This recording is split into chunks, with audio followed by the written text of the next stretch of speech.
Bienvenue à tous. Cette semaine, je vous parle depuis l'île Maurice et nous avons eu des ciels bleus magnifiques, des océans superbes. Nous venons de terminer une retraite de week-end sur la côte est de l'île, dans un hôtel appelé Long Beach. Et au cours du week-end, nous avons abordé un chapitre de la Bhagavad Gita qui traitait des qualités d'une personne éveillée. Et dans la dernière section en particulier, il souligne l'importance de la maîtrise de soi. Maintenant, pour ceux qui nous suivent depuis quelques semaines et nos sessions sur le podcast, vous sauriez que quand on parle de maîtrise de soi, ce n'est plus un terme vague. Quand on dit maîtrise de soi, à quelle partie de notre personnalité faisons-nous référence? Quelqu'un? Notre esprit. Notre esprit. Mais qu'est-ce qui contrôle quoi?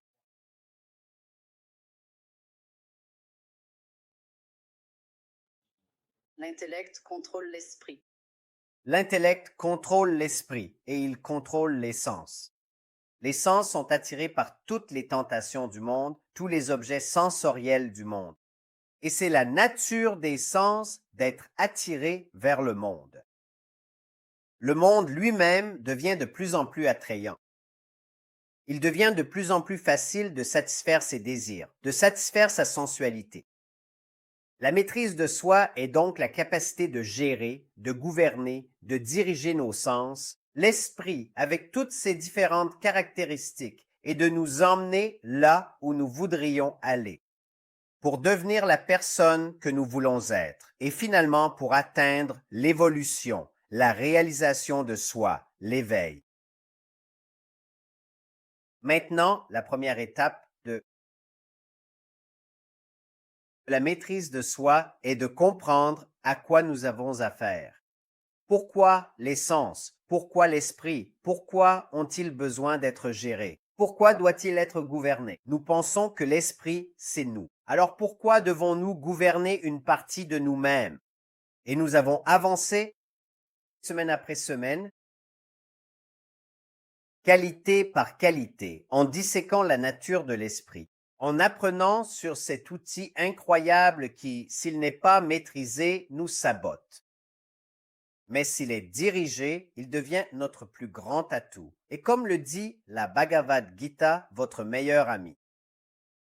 Récapitulons donc, puis introduisons également le sujet d'aujourd'hui, la nature de l'esprit. Il a des émotions. Les émotions peuvent être un pilier. Les émotions peuvent aussi être une faiblesse. Sans l'aide de l'intellect pour les orienter et les diriger, les émotions peuvent détourner et inonder la personnalité. Mais nous avons aussi parlé de l'instinct grégaire. L'instinct grégaire est cette tendance à suivre ce que font les autres, ce qui n'est pas forcément le mieux pour nous. Les goûts et les aversions, nous gravitons vers ce que nous aimons sans réaliser que cette joie ou ce plaisir instantané peut ne pas être bon pour nous, ou nous évitons ce que nous n'aimons pas, ce qui pourrait nous être bénéfique. L'intellect doit donc rester à l'écart, que vous aimiez ou non, et voir si c'est ce qui est bon pour moi. Est-ce nécessaire pour les objectifs que je veux atteindre?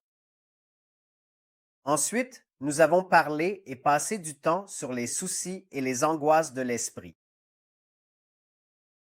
Regretter sans cesse, s'accrocher au passé, qu'il s'agisse de nos erreurs ou de celles des autres, mais aussi l'anxiété face à ce qui va arriver dans le futur. Et pour en venir à la dernière session, cet esprit fait surgir des désirs sans fin et le but de ces désirs sans fin est d'aller trouver une satisfaction durable, un accomplissement durable. Pourquoi?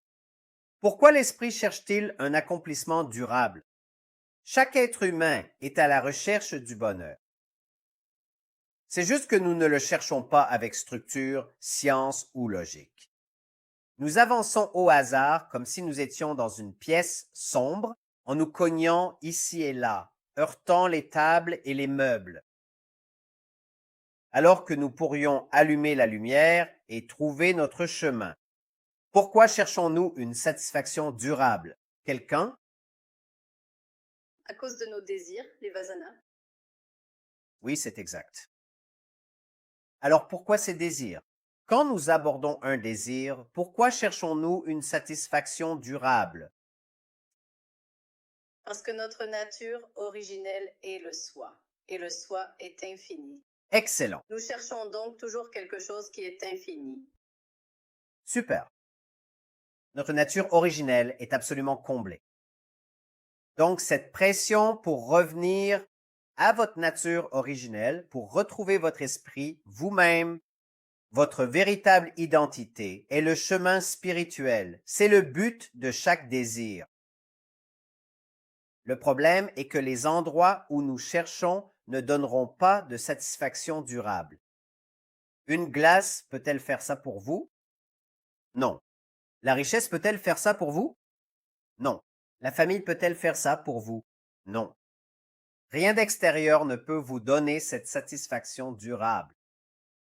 C'est pourquoi nous avons dit ô esprit, qui génère constamment désir après désir dans la quête d'une satisfaction durable. Je vois ce jeu fou, complètement fou. On veut une satisfaction durable, mais on cherche au mauvais endroit. Je le vois. Alors, au lieu de courir après le désir, on prend du recul. Et on peut encore désirer, mais pas pour le bonheur. En ce sens, on comprend que satisfaire sans cesse ses désirs n'apporte pas le bonheur. Assez n'est jamais assez. Aucun succès, aucun accomplissement, aucune quantité ne vous donnera jamais cette ultime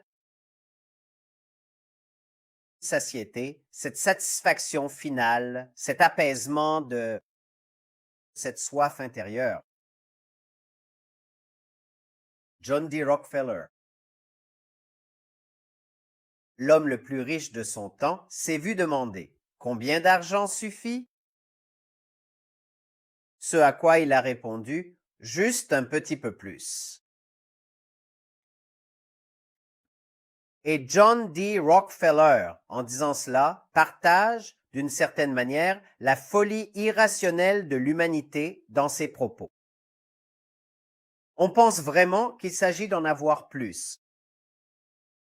Quand on poursuit nos désirs, autrement dit, lorsque l'on cherche à atteindre ce que l'on souhaite vraiment, on cherche le bonheur, mais de deux façons. On le fait par l'acquisition et c'est la première motivation. Et la deuxième façon, c'est par le plaisir. Tout ce qu'on acquiert, on veut en profiter. On veut en expérimenter toujours plus. L'acquisition, c'est le plus. Jamais assez. Peu importe la quantité, on en voudra toujours plus. La séance d'aujourd'hui s'intitule Indulgence et attachement. Elle traite des deux autres caractéristiques de cet esprit. Il s'agit donc de chercher cette satisfaction durable. Elle ne repose pas sur l'acquisition. On s'en est rendu compte et on veille à ne pas fonder notre bonheur sur une acquisition ou une réussite future. On essaye de se contenter de ce que l'on a. On discipline nos désirs en supprimant ceux qui sont inutiles. Mais l'autre endroit où l'on trouve le bonheur, outre l'acquisition, c'est le plaisir. Vous allez faire un bon repas. C'est si satisfaisant. L'endroit où nous sommes à l'île Maurice est digne d'une carte postale. Beaux palmiers, océan bleu, ciel azur, sable fin, c'est incroyable. Alors on veut en profiter. On veut profiter de la vue. On veut profiter des odeurs. Nous voulons profiter de toutes les sensations que le monde a à offrir. Mais n'oubliez pas, quand on s'approche de cet objet de plaisir, il faut bien savoir que cet objet de plaisir ne peut pas vraiment nous combler totalement. Supposons qu'une personne vienne peut-être de votre pays et vienne jusqu'à l'île Maurice pour la retraite Vedanta. Et vous vous dites, mon Dieu, quel endroit paisible, qu'est-ce que je fais à vivre dans mon pays actuel? Et vous emménagez à l'île Maurice.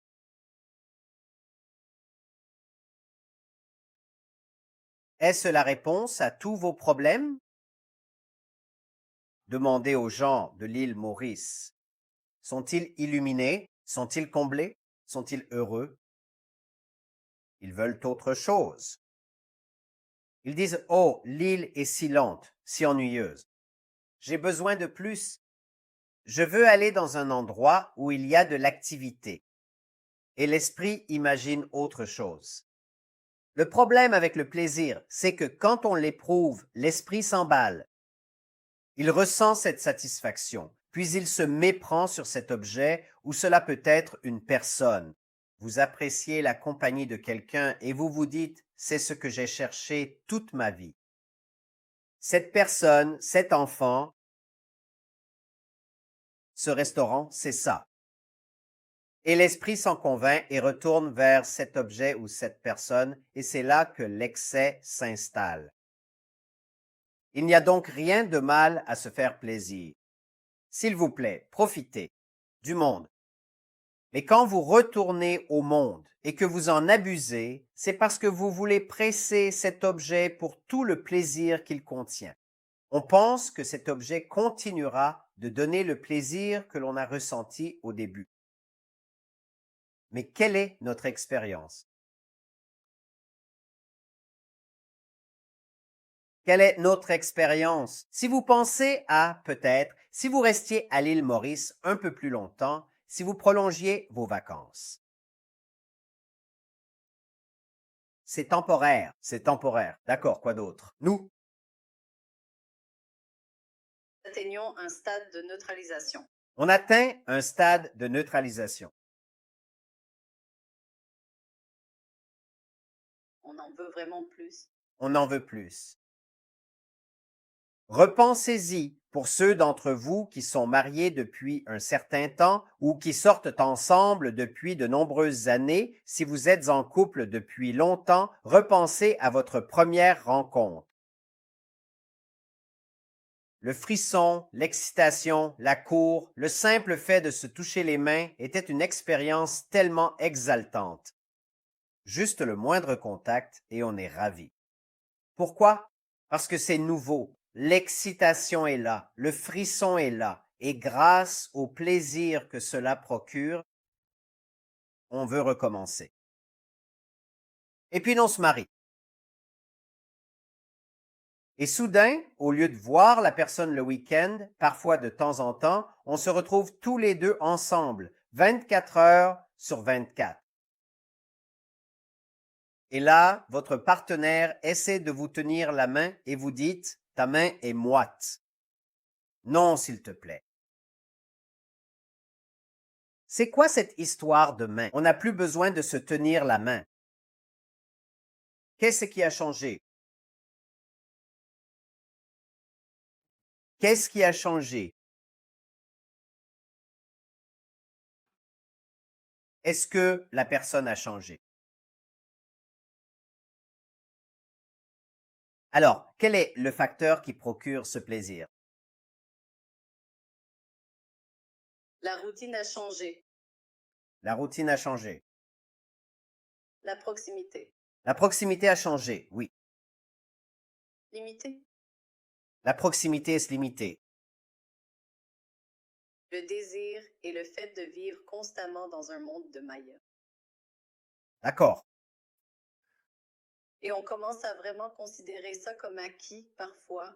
Considéré comme acquis? La nouveauté. Non. Les attentes.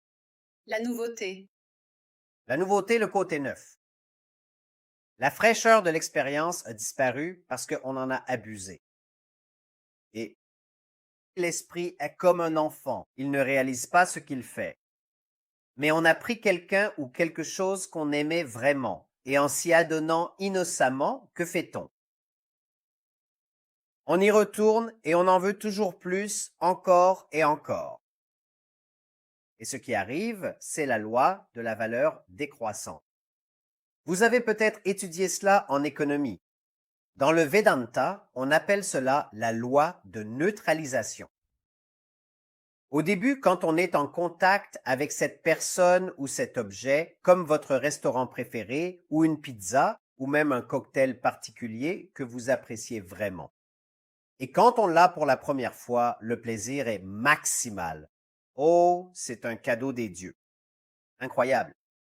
Quelle personne? Quel objet? Plaisir maximal. Mais ensuite, si on retourne vers cet objet pour le même plaisir, on en a, mais pas autant que la première fois. Alors, on continue d'y revenir avec l'idée d'en profiter autant que la toute première fois. C'est un peu comme si on gardait ce souvenir vivant en essayant de retrouver notre première expérience. Mais le problème, c'est si on y revient trop souvent par la suite, et c'est là l'excès. Donc le contact, pas de problème. Mais quand on multiplie les contacts, le plaisir finit par tomber à zéro. Jusqu'à ce qu'on arrive à un point où le désir est si fort et qu'on contacte l'objet ou la personne, mais il n'y a plus de plaisir parce qu'on en a trop eu. On a perdu la nouveauté, on considère ça comme acquis, zéro plaisir. Ma question pour vous, alors, pourquoi continue-t-on à contacter cette personne ou cet objet? Ça pourrait être une tasse de café. Au début, un café de temps en temps, si rafraîchissant, si apaisant. Wow! Et puis on se dit, je vais en faire une habitude. Et on en prend un par jour. Et on apprécie ce café quotidien. Mais ensuite, ce café quotidien devient la première chose au réveil. Et puis, ça devient, dans certaines parties de l'Europe, à midi pile, les gens ont déjà bu 5 expressos.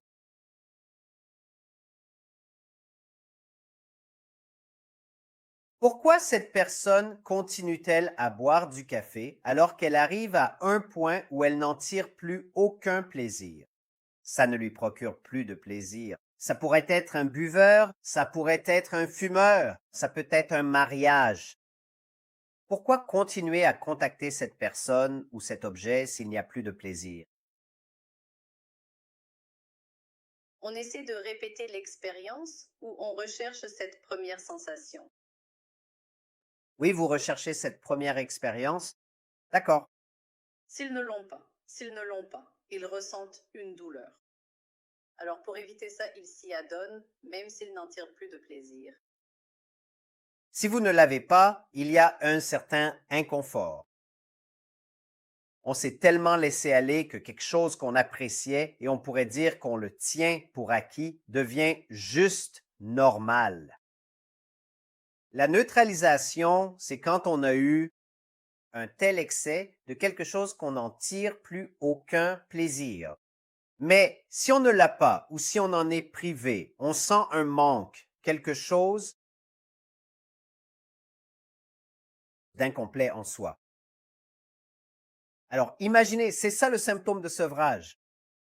On y est tellement habitué que lorsqu'on essaie de s'en détacher, on se sent incomplet. Le corps met un certain temps à s'adapter à ce manque.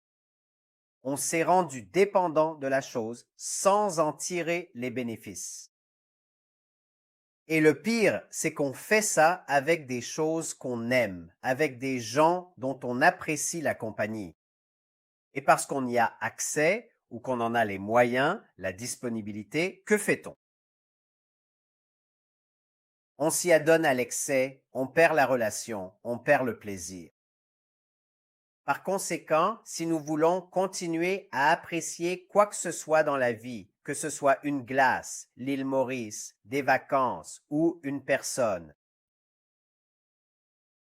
ou pour faire durer une relation, que devons-nous faire? Comment l'intellect doit-il intervenir pour gérer cette nature de l'esprit qui s'abandonne partout où il trouve du plaisir. Que devons-nous faire? Un peu de retenue, s'il te plaît. De la retenue. Vous devriez utiliser votre intellect pour la gouverner. Utilisez votre intellect. Travaillez sur notre moi intérieur. Travaillez sur notre moi intérieur. L'aspect le plus simple ou la réponse la plus évidente, c'est tout simplement de réguler. Donnez-lui de l'espace, un peu de marge de manœuvre, juste un petit peu d'espace. Mais si vous vous approchez trop, trop près, vous perdez toute perspective, vous perdez la joie. Vous laissez un peu d'espace à cette personne pour qu'elle soit ce qu'elle est. Vous laissez un peu d'espace pour que le contact soit toujours nouveau. Cela ne signifie pas un espace physique. Ce n'est peut-être pas un espace physique. L'aspect le plus important est: lui donnez-vous une place dans votre esprit? Si vous y pensez constamment, c'est là que le plaisir s'en va. Mais si vous laissez de l'espace dans votre esprit, vous n'y pensez pas constamment. Alors, quand vous le retrouvez, le plaisir revient. Khalil Gibran, le grand poète libanais, disait que le mariage, selon lui, est un peu comme un temple magnifique reposant solidement sur deux piliers. S'ils se rapprochent trop l'un de l'autre, le temple s'effondrera.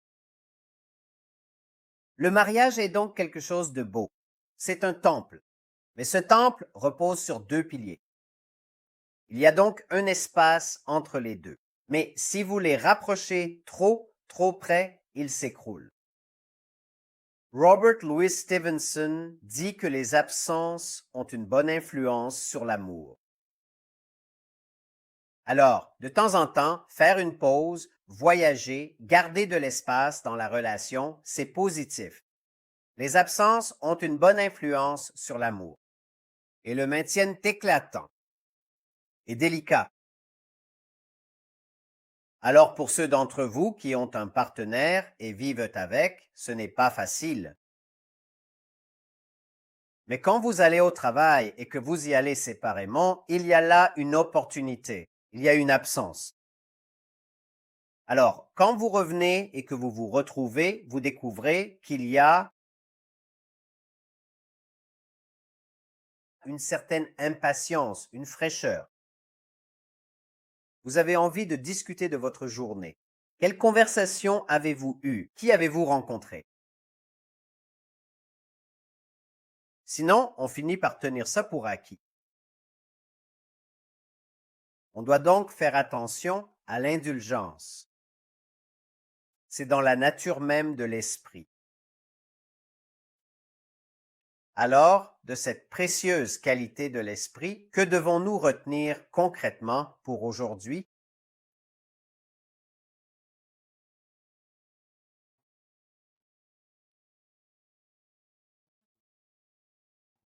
Développer l'intellect au quotidien. Développer l'intellect. Vous savez, dans n'importe laquelle de nos classes, si je pose une question et que vous répondez développer l'intellect, vous aurez raison une fois sur deux. Tout revient finalement à ça. Développer l'intellect, développer l'intellect. C'est notre outil pour le développement humain.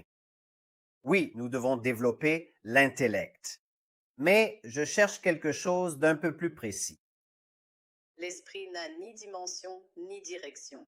L'esprit n'a pas de direction ou de dimension. On doit comprendre que cet esprit peut s'adonner à l'excès jusqu'à ce que tout plaisir soit anéanti. Alors, par conséquent, La modération.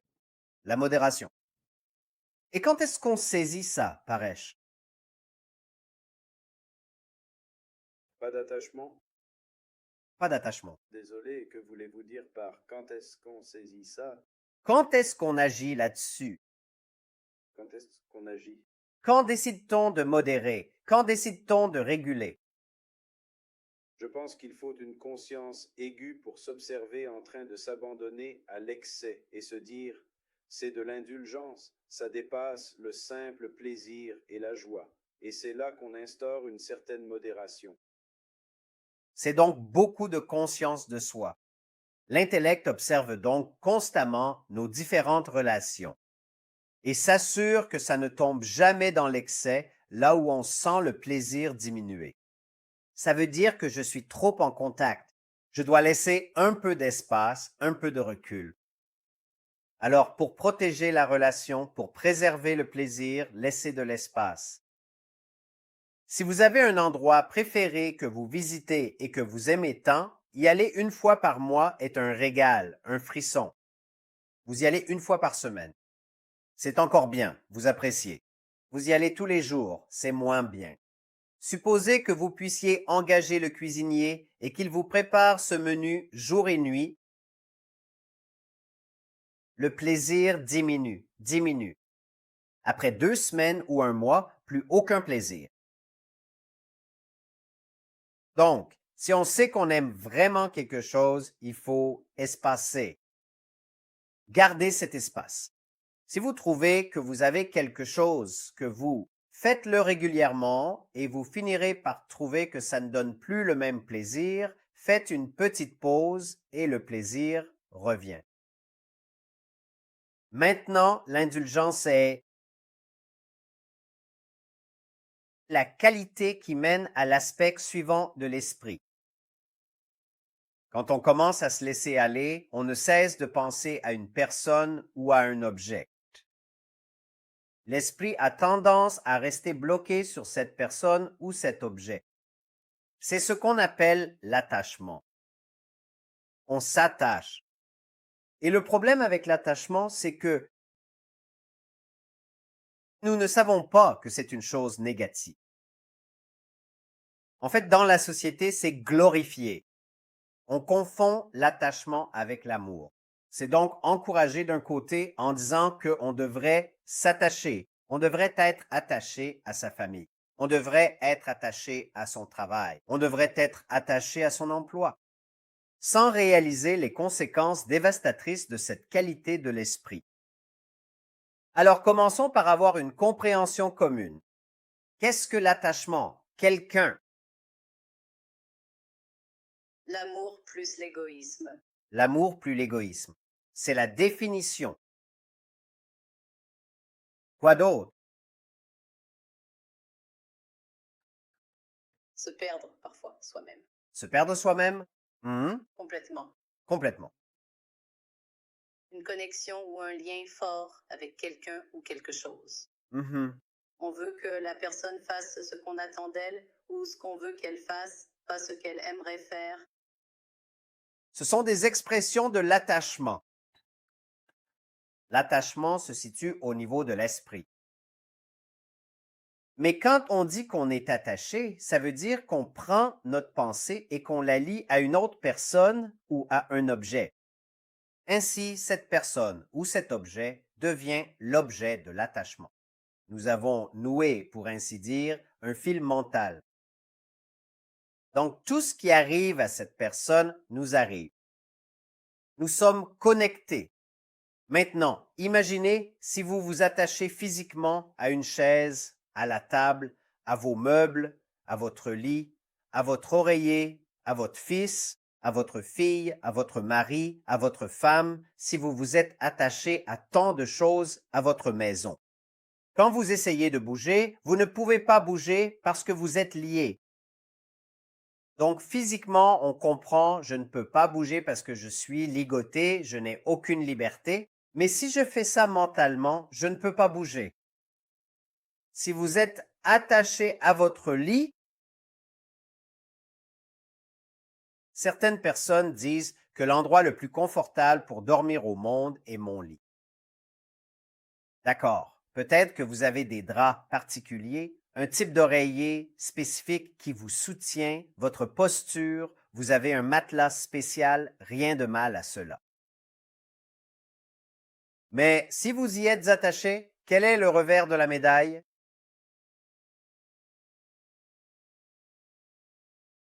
Votre bonheur en dépend. Votre bonheur en est dépendant. Mhm. Et vous dites, oh oui, un bon sommeil est important. Vous devenez l'esclave de ce lit ou de ce meuble ou autre. Ouais. Oui, Une vie de limite. Ça devient un emprisonnement. Ça devient vraiment comme un emprisonnement parce que, par exemple, vous ne pouvez plus du tout bouger. Vous ne pouvez dormir nulle part ailleurs. Vous ne pouvez être aussi bien nulle part ailleurs. Alors, vous êtes devenu lié à ce lit. Maintenant, pouvez-vous emmener votre lit avec vous? Certaines personnes essaient. Certains emportent leur oreiller avec eux. Ensuite, on s'attache aux gens. Je dis non, non, non, mais j'emmènerai des gens avec moi. Maintenant, pouvez-vous emmener votre conjoint partout? À vos réunions d'affaires? À vos réunions de travail? Vous dites oui, d'accord, emmenez votre conjoint. Pouvez-vous amener vos enfants? Les gens amènent leurs enfants maintenant aux réunions du gouvernement. Ça, c'est l'attachement aux choses et aux êtres qui vous entourent. Vous ne pouvez pas bouger car ils ont leurs propres limites, leurs restrictions. C'est un asservissement, mais il est auto-imposé. Vous n'êtes pas né attaché à votre lit. Vous n'êtes pas né attaché à un type de nourriture, attaché à une température précise, 23 degrés Celsius. Ce sont toutes des choses que nous avons fixées et auxquelles nous nous sommes attachés. Et pourquoi? Personne ne sait. La gravité de l'attachement vient du fait qu'il est assimilé à l'amour. Et l'amour, bien sûr, c'est positif, avec toutes les connotations positives. Et l'amour est une émotion positive. Cela signifie l'unité. Cela signifie l'identification. Cela signifie la compréhension. Mais l'amour n'est pas égal à l'attachement. La différence, c'est que l'amour est cette unité, et si vous ressentez cette émotion, comment pourrait-il y avoir confrontation? Comment pourrait-il y avoir une conséquence négative? Si vous comprenez quelqu'un, il ne peut pas y avoir de dispute parce que vous voyez le point de vue de l'autre personne. Mais au moment où cet amour est profondément corrompu, irrémédiablement gâché par l'égoïsme, il finit par se transformer en un simple attachement. Donc, certaines de nos relations ont peut-être été au départ une identification authentique. Mais lorsque nous commençons à nous demander qu'est-ce que je retire de cette relation? Qu'est-ce que je reçois? Est-ce que j'en reçois assez? Alors, nous avons un problème. Et le problème est le suivant. Cela devient de l'attachement. Et cet égoïsme s'exprime sous des formes qui détruisent la relation. Comment revenir à l'amour? L'attachement moins l'égoïsme égale l'amour. Dans cette session, nous allons partager quels sont les symptômes de l'attachement, afin que nous puissions les repérer dans nos relations. Et espérons-le, essayer de réduire cet égoïsme, essayer de réduire cet attachement et revenir à un amour qui nourrira et fera durer la relation. L'attachement ne mène qu'à la tristesse, à la souffrance, à la séparation. Il y aura une séparation. En fait, Swami Ramatirtha l'exprime de façon très puissante. Il dit que c'est une loi. Et quand vous entendez ces paroles, et je vais lire la citation maintenant, vous ressentez toute la gravité de cette qualité. Et plus que tout, c'est cette qualité que nous devons surveiller dans notre esprit. Il existe une loi selon laquelle toute personne dans ce monde qui s'attache à une personnalité ou à un objet matériel devra souffrir. Soit cet ami ou cet objet lui sera retiré, soit l'un d'eux mourra, soit il y aura une rupture entre eux. C'est une loi inévitable. Elle doit s'appliquer. Et la façon la plus simple de comprendre cela, c'est que tout dans ce monde, chaque personne, chaque objet, chaque situation, la guerre comme la paix, tout doit disparaître. Mais si vous vous attachez au phénomène changeant, si vous vous attachez à une personne n'est pas permanente. Si vous vous attachez à une situation n'est pas permanente. Si vous vous attachez à un objet, rien ne dure éternellement. En fait, la seule chose constante dans le monde, c'est qu'il changera. Et si vous vous y attachez, en espérant que cela reste pareil, en dépendant, vous devez et vous allez souffrir. C'est presque comme si la nature ne vous permettait pas de vous attacher à quoi que ce soit, parce que votre vraie nature est la liberté, la libération. Et si vous vous attachez à quoi que ce soit dans l'ignorance, cet esprit enfantin s'attache, espérant que cela reste pareil, espérant toujours en profiter comme avant. La nature vous frappe, vous sépare. Vous perdez l'objet auquel vous êtes attaché. Vous perdez la personne à laquelle vous êtes attaché. L'autre personne mourra. Il y aura une rupture. Il y aura un désaccord. Tout cela semble tellement prophétique, comme si, d'une certaine manière, quelqu'un voyait l'avenir. Et maintenant, lorsque nous allons passer en revue les symptômes de l'attachement, vous verrez qu'il ne s'agit pas de prévoir l'avenir, c'est simplement une question de cause à effet. Si vous vous sentez profondément attaché à une personne, il y aura inévitablement une grande tristesse, car la manière précise dont vous agissez au sein d'une relation mènera forcément à cette séparation finale. Dans la Bhagavad Gita, chapitre 5, il est dit que toute forme d'attachement est appelée dukkha, ce qui signifie tristesse, dukkha yonaya, ce qui signifie des matrices de chagrin. Quelle métaphore! L'attachement à n'importe quel objet ou personne, c'est une matrice de chagrin. Cela veut dire qu'en ce moment, vous pouvez en profiter, vous pouvez penser que l'attachement vous divertit, vous fait plaisir, mais c'est une matrice. Elle donnera naissance à la tristesse, c'est une tristesse potentielle. Et si nous comprenons cela dès le début, nous protégerons notre esprit pour ne pas s'attacher à qui que ce soit, à quoi que ce soit. Maintenant, votre question pourrait être, mais qu'en est-il de ma famille, y compris votre famille? Et mon enfant alors? Comment puis-je ne pas m'attacher à mon enfant? L'enfant vient de moi. Si vous voulez cultiver et préserver une relation profonde, pendant toute la durée de votre existence avec votre enfant, il est essentiel de ne pas chercher à trop vous attacher. Si vous voulez une relation durable avec votre partenaire, évitez l'attachement. D'accord. Nous avons discuté du sérieux des conséquences de l'attachement, mais comment le repérer? Qu'est-ce que c'est? Et il y a 3 symptômes de l'attachement. Le premier est la dépendance. Ainsi, cet égoïsme se manifeste sous la forme de dépendance. Suis-je dépendant de l'autre personne? Donc, lorsque nous nous attachons, nous plaçons notre bonheur, nous plaçons notre sécurité sur cet objet ou cette personne. Il y a donc une dépendance. Maintenant, ce qui rend cela difficile pour la relation, c'est que cette personne ou cet objet peut ne pas toujours être là. Donc si cette personne ou cet objet n'est pas là, souffrance, la personne vous manque, vous êtes dépendant. Mais aussi, si vous dépendez du comportement de cette personne, de sa performance, ou du fait qu'elle soit heureuse pour que vous soyez heureux. Vous avez remis votre bonheur, votre état d'esprit à cette personne. Certaines personnes attachent leur bonheur à la performance de leurs enfants à l'école. Donc, si les enfants ne réussissent pas à l'école, les parents sont malheureux, comme s'ils avaient échoué dans la vie. Qu'est-ce que je fais de mal? Pourquoi ces enfants?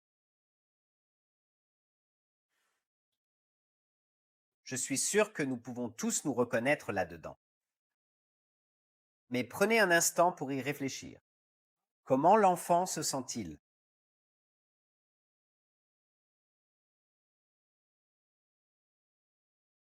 Si vous attachez votre bonheur à la performance de l'enfant, comment l'enfant se sent-il?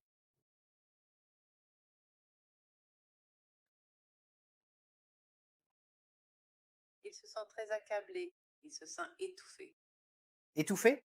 Il se sent profondément coupable à l'égard de ses parents, Coupable? de ne pas répondre aux attentes de ne pas répondre aux attentes. Tu ressens de l'inadéquation, de l'inadéquation. Tu te sens jugé. Tu te sens sous pression. Par quoi? La personne qui prétend t'aimer veut que tu sois dans un certain mode, d'un certain type. Et ce n'est pas ce que tu es. Donc tu fais constamment face à ce combat. Ils sont amoureux, mais pas de toi. Ils sont amoureux de l'idée que tu représentes. Alors ils continuent de te comparer à l'idée qu'ils se font de toi. Et l'enfant le ressent. Ce fardeau écrasant d'attentes constantes, ce fardeau de comportement quotidien devient une responsabilité bien trop pesante et épuisante, que l'enfant finit par ne plus pouvoir le supporter du tout. Parce que personne ne peut être responsable du bonheur d'une autre personne. C'est un travail intérieur qui revient à chacun. Donc tu es responsable de ton bonheur. Je suis responsable de mon bonheur. Nous pouvons nous soutenir mutuellement sur ce chemin. Mais au final, ton partenaire doit faire le travail pour sa propre satisfaction intérieure. Tu dois faire le travail pour ta propre satisfaction intérieure. Mais si tu attends que l'autre personne te rende heureux, quel fardeau! C'est un fardeau impossible à porter pour quiconque. Et au bout d'un moment, ils disent, c'est fini. C'est trop. C'est de la dépendance. La deuxième partie, ou le deuxième symptôme de l'attachement, c'est la possessivité. C'est une forme de contrôle. Nous voulons que les choses se passent à notre façon et nous leur donnons une belle tournure. Nous en donnons une interprétation positive. Non, c'est pour leur bien. C'est pour leur amélioration. Je veux les contrôler. Je veux m'assurer qu'ils soient en sécurité. Et nous disons, nous le justifions. C'est pour leur bien. C'est ce qui est le mieux pour eux. Selon qui? Selon toi. C'est ce que tu penses être le mieux pour l'autre personne. Et c'est là que la possessivité intervient. Donc, dans la relation, le mon et le je passent d'avant la personne. Donc, il s'agit plus du mon que de l'objet ou de la personne à laquelle on est attaché. Donc, c'est mon fils. Tu es donc plus préoccupé par le mon que par le fils. Ma fille doit avoir ceci. Ma femme doit être comme ça. Et avec tous ces contrôles, nous ne réalisons pas l'effet que cela a sur l'autre personne. Alors, comment la possessivité s'exprime-t-elle? Donc, soit elle s'exprime par la surprotection, n'est-ce pas? C'est donc mon fils. Je veux donc donner le meilleur à mon fils. Alors, on gâte, on gâte, on gâte. Je me souviens d'une rencontre lors de l'un des rendez-vous chez Swamiji. Une personne était venue rencontrer Swamiji et j'étais dans le salon, donc j'ai dû garder la fille, qui avait 10 ans. La mère était partie rencontrer Swamiji. J'étais là et la fille de 10 ans me demande « Quel iPhone as-tu » J'ai dit « D'accord, j'ai un iPhone 12. » Et elle a dit « Oh, j'ai un iPhone. » À cette époque, j'avais un iPhone 13. J'ai dit « D'accord, très bien. » Ils ont dit « Non, non, non. J'ai un iPhone 13, mais j'ai aussi un iPhone 12, j'ai un iPhone 11, j'ai un iPhone X, j'ai un iPhone 9, 8 et 7. » Elle a tous les iPhones. Maintenant, je me demande, à quel genre d'excitation pourra-t-elle s'attendre quand elle aura 22 ans? Le prochain iPhone, l'iPhone, peu importe lequel ce sera à ce moment-là, l'iPhone 27. Qu'est-ce qu'il reste à attendre avec impatience? Parce qu'à cet âge-là, le parent a déjà donné le meilleur téléphone, les meilleurs vêtements, les meilleures vacances, les meilleures expériences, les meilleurs voyages. À 21 ans, y a-t-il encore quelque chose à attendre de la vie? Et naturellement, l'enfant trouvera tout ennuyeux parce qu'il a tout reçu si facilement. Et qui a fait ça à l'enfant? C'est nous qui avons fait ça à notre propre enfant. Avec l'idée que l'enfant doit tout avoir, mais c'est notre possessivité, c'est plus à propos de moi et du mien plutôt que de ce qui est le mieux pour l'enfant. Nous devons réguler pour que l'enfant puisse apprécier, avoir quelque chose pour lequel travailler, attendre un but. Le deuxième aspect de la possessivité, c'est le contrôle. Les faits, les ne fais pas. Ne fais pas ça. Conseiller constamment. Et cette instruction constante peut être désastreuse car si l'instruction est trop fréquente. Et je me souviens d'une de nos nièces, nous lui avons demandé en plaisantant « Quel est ton nom, ma chérie ?» Et elle a répondu « Mon nom. Mon nom, c'est fais ceci, ne fais pas ça, fais ceci, ne fais pas ça, fais ceci, ne fais pas ça. » Parce que tout au long de sa journée à la maison, ses parents lui disent constamment « Fais ceci, ne fais pas ça, fais ceci, ne fais pas ça. » Mais toutes ces injonctions de ce qu'il faut faire ou ne pas faire, ainsi que ces directives constantes, si jamais l'enfant a un tempérament naturellement agressif, il finira par devenir un rebelle. Il se rebelle. Mais pire encore, et le dommage devient irréparable, c'est si l'enfant est de nature passive. Cet enfant devient comme un légume. Il cesse de réagir au monde parce que, pour survivre à toutes ces instructions constantes, à tout ce contrôle permanent, à cette suppression de la nature et de la personnalité de l'enfant, pour survivre, soit l'esprit se rebelle, soit il s'effondre et cesse d'agir ou de réagir face au monde. Vous pouvez retrouver cela dans des couples où l'un des partenaires est très dominant. On constate alors que l'autre personne commence à se rebeller, ou bien elle entre dans un état végétatif. Et si vous observez cela chez vos enfants, il faudrait peut-être réduire le contrôle, réduire la possessivité, réduire les instructions. Le dernier symptôme de l'attachement, c'est que lorsque nous sommes attachés, nous n'aimons pas de façon égale. Nous aimons de façon préférentielle. Nous aimons l'objet de notre attachement. Mais quand vous y réfléchissez, pourquoi aimez-vous cette personne en particulier?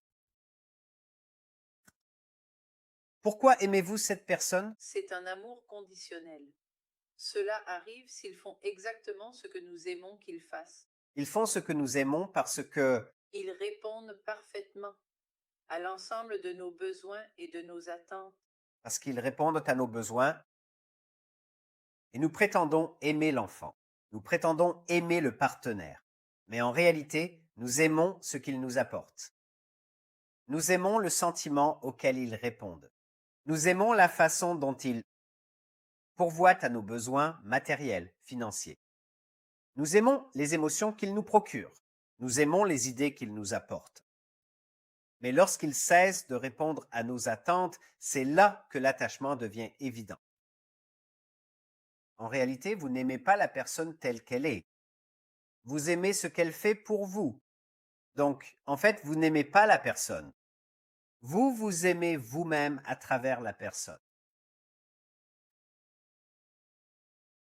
Et lorsque la personne décide autre chose ou décide d'agir différemment de ce que vous aimez, de ce que vous attendez, vous affirmez que l'autre personne a changé.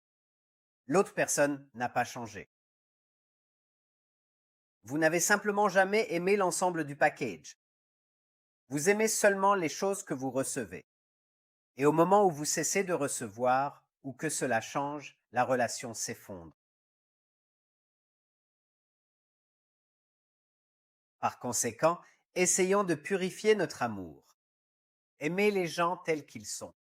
Et si vous êtes capable d'aimer ainsi, indépendamment de ce que vous recevez en particulier, si vous aimez la personne, si vous comprenez la personne, si vous avez cette capacité de voir la personne et ensuite d'éprouver de l'émotion pour elle, peu importe ce que vous recevez ou non, alors vous avez compris comment aimer.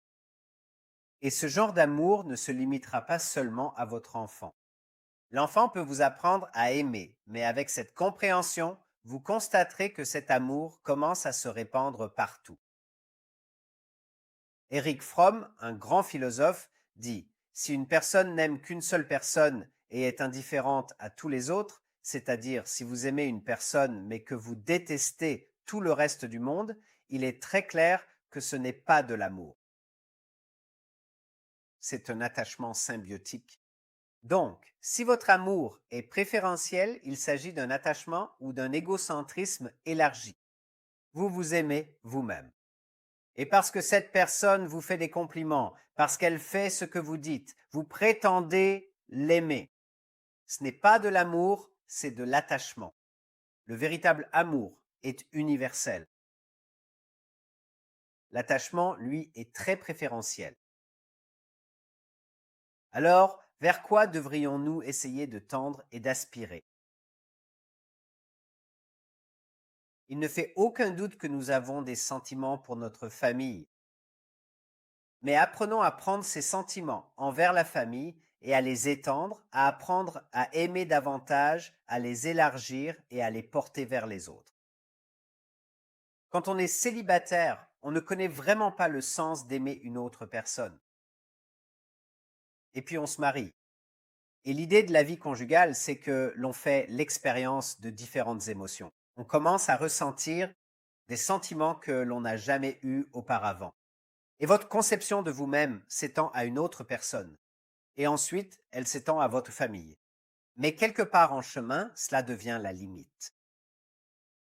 Et au lieu d'utiliser les leçons d'amour que nous recevons de nos enfants et de notre conjoint et de faire de cette limite souple, perméable, nous avons une limite fixe. Élargissez cette limite. Pourquoi pas? Ce sentiment que vous avez pour vos enfants, ayez-le pour tous les enfants. Le sentiment que vous avez pour vos frères et sœurs, pourquoi pas pour tous les frères et sœurs? Il ne fait aucun doute que vos devoirs et responsabilités envers vos propres enfants existent. Vous les avez amenés au monde. Mais pourquoi ce sentiment devrait-il être limité?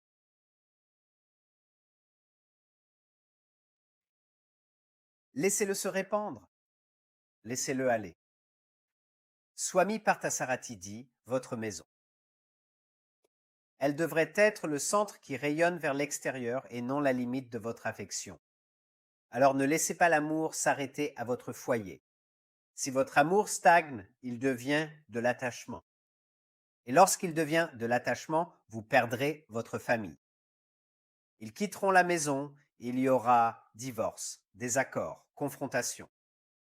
Que l'amour soit pur et continue de s'étendre en incluant toujours plus. Soyons donc conscients de nos attachements. Identifions-les. Parce que si nous pouvons les identifier, nous pouvons, avec notre intellect, commencer à réduire l'attachement, mais aussi nous assurer de ne pas en créer de nouveaux. Et nous nous protégeons contre l'attachement.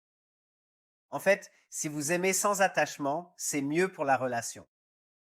Dans le prochain cours, nous allons aborder 3 poèmes, et ces 3 poèmes qui sont cités dans La chute de l'intellect humain, ainsi que dans l'un des livres de notre cours, intitulé Poèmes anglais choisis, parlent de l'effet dévastateur de l'attachement.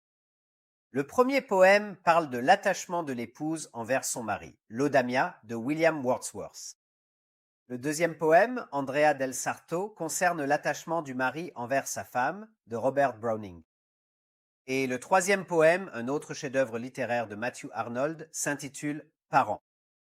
De l'enfant aux parents. Et à travers ces 3 poèmes, nous parlerons de chaque relation et de la manière dont, peut-être, nous pouvons affiner et purifier notre propre relation avec notre partenaire, notre enfant et notre relation avec un parent. C'est tout pour cette semaine. Nous allons maintenant passer à vos questions.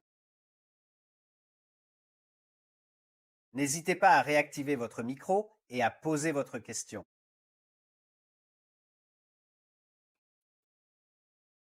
Puis-je poser une question? Je l'ai déjà écrit là-bas, D'accord. mais je vais la lire. Bien sûr. Vous avez dit que nous n'atteignions jamais la satiété. N'est-ce pas plutôt que nous l'atteignons, mais que ce n'est qu'éphémère? Donc, nous n'y parvenons pas. Et l'adjectif que j'ai utilisé était la satiété durable. D'accord. Donc, nous recherchons cette infinité. Oui, nous éprouvons du plaisir et temporairement, nous sommes rassasiés. C'est un peu comme l'appétit. Vous mangez un repas et vous vous sentez rassasié, mais la faim revient. Donc l'esprit est comme la faim. Elle génère constamment des désirs. D'accord? Merci. Plaisir.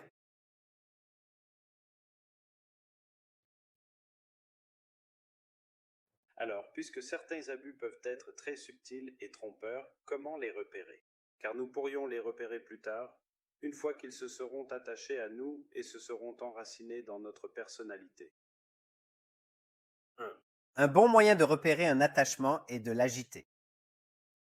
Lorsque vous éprouvez de l'agitation, que ce soit sous forme de désaccord ou sous forme de désir, de manque, ce sont des signes d'attachement. Pourquoi cette personne me manque-t-elle? Je deviens dépendant.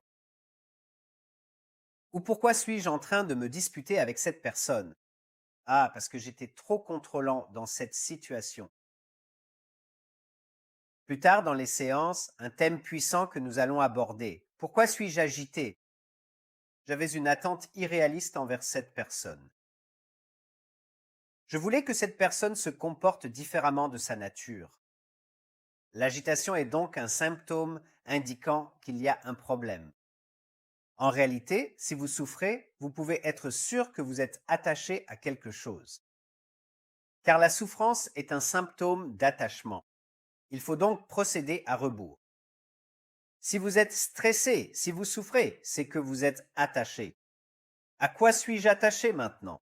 Je vous confirme que cela est tout à fait possible et je serai absolument ravi de pouvoir vous aider avec votre demande dès maintenant. Sergio. Ouais, c'est ça. Comment éviter de tomber dans l'extrême et de ne s'impliquer absolument pas? Je veux dire aucun attachement du tout. Donc, de façon intéressante, quand vous allez à l'autre extrême, vous êtes encore attaché. Vous pensez tellement à cette personne que vous décidez je ne veux rien avoir à faire avec cette personne. Donc, elle est toujours dans votre esprit. Cette personne me rend tout simplement fou. Je ne veux rien avoir à faire avec lui. Donc, nous ne voulons aller à aucun des deux extrêmes. Un des extrêmes, c'est l'attachement total. Pensez constamment. Que vous soyez avec eux ou non, vous pensez constamment à eux. L'autre extrême, c'est l'indifférence. Il n'y a aucun soin, aucune affection, rien. Nous voulons le détachement, la voie du milieu. Nous voulons l'amour, où vous donnez toute l'émotion à la personne, mais sans l'égoïsme pur, sans aucune forme de dépendance, sans l'ombre de la possessivité et absolument sans aucune préférence particulière. Donc nous voulons affiner notre amour. C'est ça. Donc l'autre extrême serait de ne pas se soucier. L'attachement, ce serait de trop se soucier, au point de vouloir contrôler, de devenir dépendant. C'est bon? Parfait. Divina, il y a déjà une question. Nous allons prendre la question de Divina. Bonjour, vous m'entendez? Oui, Désolée. J'ai eu un peu de mal avec le concept, je veux dire, sur le papier, quand vous avez dit que si on aime quelqu'un, on n'essaie pas de changer cette personne. Vous les acceptez tels qu'ils sont. Je comprends ça en théorie. Oui, c'est juste. Vous aimez la personne et non la personne que vous voudriez qu'elle soit. Mais si vous êtes avec quelqu'un que vous aimez et que cette personne traverse peut-être une épreuve à cause de quelque chose. D'accord, pour vous donner un exemple, par exemple, vous êtes avec quelqu'un qui a des difficultés à communiquer et vous voulez l'aider à devenir un meilleur communicant. Penses-tu que c'est quand même essayer de changer cette personne ou est-ce un acte d'amour? Parce que tu peux voir que c'est une chose qui les empêche peut-être de réussir dans leur travail ou dans leurs cercles sociaux. J'ai juste un peu de mal avec ce concept. Est-ce que ça a du sens? oui, Merci beaucoup à vous. à toi. Donc, si une personne est réceptive et ouverte à tes conseils et suggestions, alors vas-y, essaie. Mais ton amour pour la personne ne dépend pas du fait qu'elle change ou non. Parce qu'alors ton amour devient conditionnel. S'il change, j'aimerais. Et puis l'esprit trouvera autre chose. Et s'ils changent encore un peu plus, je les aimerai encore plus. Donc tu maintiens constamment la personne dans un état de changement. Et puis, si tu y réfléchis, sur quoi repose cet amour? L'amour repose sur le fait qu'il s'aligne à tes valeurs de ce qui est mieux. Et c'est là le contrôle, c'est le moins. Donc, quand on dit qu'on aime, cela signifie que l'on accepte le tout. Accepter le tout ne veut pas dire que tu n'essaies pas d'être une meilleure influence sur l'autre personne. Cela veut dire les accepter tels qu'ils sont maintenant. Mais si tu vis constamment dans l'espoir, dans l'attente qu'ils changent, tu te retrouveras frustré. L'autre personne aura le sentiment d'être jugée et non aimée pour ce qu'elle est. Et c'est là que la relation se détériore. Donc, Damina, je t'entends. Aimer, c'est accepter la personne telle qu'elle est actuellement, sa personnalité. Cela ne veut pas dire que nous n'essayons pas de nous améliorer, de corriger ou de changer. Nous allons prendre encore une question à Shurji, puis lors de la prochaine session, nous continuerons le sujet de l'attachement, parce que c'est tellement profond et tellement complexe. Alors, merci de noter vos questions et nous les aborderons lors de la prochaine session. Ashurji, dernière question. Oui. Est-ce que cela peut arriver? Votre devoir peut-il changer? Par rapport à votre attachement, parce qu'en accomplissant votre devoir, cela peut mener à un attachement? Bien sûr, l'esprit peut s'attacher à tout, y compris à ce que vous faites, à votre travail. Donc, vous pourriez dire, c'est mon devoir de faire cela. Et lorsque vous vous attachez à votre devoir, ce qui avait commencé comme une démarche guidée par l'intellect, je fais ce qui doit être fait, devient maintenant une obsession. L'esprit se bloque. L'esprit devient fanatique à ce sujet. Je dois faire cela. Et cela gâche le devoir. Ainsi, l'esprit a pris le dessus sur quelque chose que l'intellect dirigeait auparavant. Donc, lorsqu'une activité est déterminée par l'intellect, c'est votre devoir. C'est votre obligation. Mais lorsque l'esprit prend le dessus et transforme ce devoir en obsession, en approche fanatique, en rigidité, en dépendance, ce devoir cesse de vous ennoblir, cesse de vous aider à évoluer, et au contraire, il nous alourdit. Nous ressentons le poids du devoir parce que l'esprit a pris le dessus. Pourquoi? Parce que nous nous sommes attachés au devoir. Comment ne pas s'attacher au devoir? Rappelez-vous, ce n'est qu'un moyen vers une fin. Votre objectif, la réalisation de soi. Ne vous attachez pas au panneau indicateur, ne vous attachez pas au parc. Continuez d'avancer, restez léger, restez détaché. Merci à tous de nous avoir rejoints cette semaine. Nous continuons dimanche prochain. Je vous souhaite une excellente semaine à venir. Tous mes vœux